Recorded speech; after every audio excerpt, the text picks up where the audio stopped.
Jy al gesê, dit werk nie. Ag, ek gee, stop het sommer. Ek dink jy dit werk nie, is tyd mors, dit help net nie meer nie. Ek wil nie meer aangaan nie, ek is moeg. Jy al dit gesê? Is dit nie wat baie keer met ons gebeur het is nie? Jy hou aan en aan en aan en het voel dit werk nie. Maar weet jy, Paulus kom met die kerk, dan leer hy Thessalonisense, hy sê, bid gedierig. Dit beteken, in die kar, by die huis, by die werk, waar jy ook al is, bid gedierig. Praat met die gemeente Efesiërs, dan sê hy, bid sonder om op te hou. Hy sê, en julle moet gedierig bid vir mekaar, hou aan om te bid, hou aan om te bid. En as kind van die Here is baie belangrik, om aan te hou bid. Die grootste fout wat ons maak, ons bid, en ons voel, ons kry nie 'n deurbraak en dit voel of dit nie werk nie, dit voel of net niks werk nie, en dan kom ons en dan sê ons, ja nee, stil bly as ek maar antwoord, die Here wil my nie antwoord nie, die Here wil nie vir my sê nie, die Here wil nie met my praat nie, want dit is nie die waarheid nie. God is een wat antwoord, hy bly nie stil nie, hy is een wat antwoord, en daar is 'n baie goeie voorbeeld in Daniël.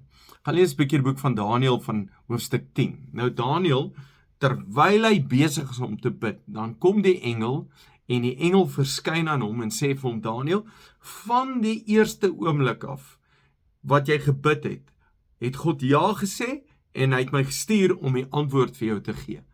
Dalk het hy 'n halfuur gebid, maar terwyl hy besig is om te bid, antwoord hy. En dan bid hy volgende keer, en dan vir 21 dae kry hy geen antwoord nie. En hy hou aan met bid en hou aan met bid.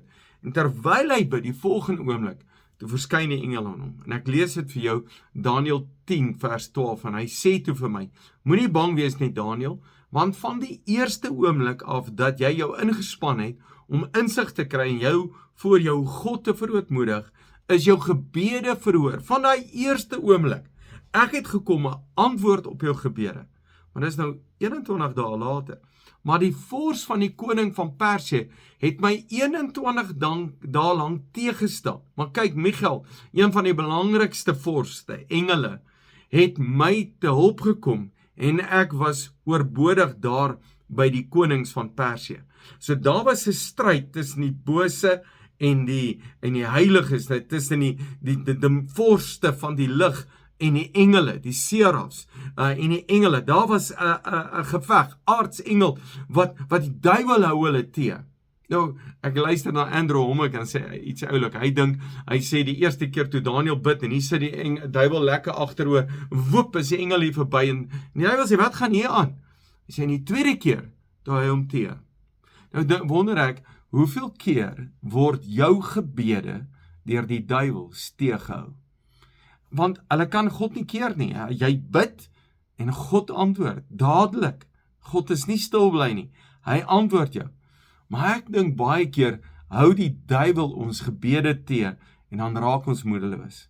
Ek dink as Daniël ophou bid het, sê ag nee, dit werk nie. Hierdie is nie vir my nie. Ek is moedeloos, ek is moeg.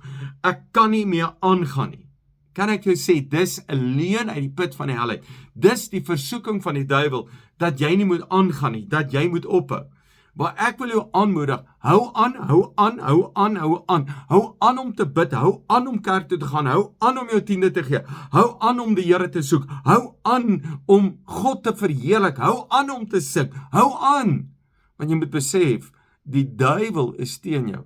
En terwyl jy besig is om te bid, dink ek in die kragtes, in die geesteswêreld gebeur daar 'n ding, en jy ervaar die krag. Ek dink jou gebede help die engele. Laat jy net aanhou bid. En die duiwel wil ons moedeloos maak, dat ons net nie bid nie. As jy bid, gebeur daar iets in die gees. En ek wil jou vra om aan te hou.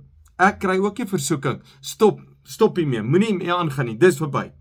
Moenie ophou nie. Hou aan, want die antwoord van God kom. En dalk moet jy bid en sê, enigiets wat staan teen hierdie gebed, enigiets wat staan teen die antwoord, weerstaan ons in die naam van die Here. Enigiets, sodat die antwoord van God af kan kom en vir ons 'n deurbraak kan gee. En ek wil jou vra, moenie ophou nie. Selfs toe Jesus aan die kruis hang, was die versoeking, red jouself. Jy's moeg, jy kan dit nie meer vat nie. Red jouself. Jy dan die seun van God is. God wil nie hê jy moet jouself red nie. God wil hê dat jy moet aanhou vertrou, aanhou glo, want God gaan vir jou 'n deurbraak maak. Hou aan. Dankie. Jy is 'n wenner.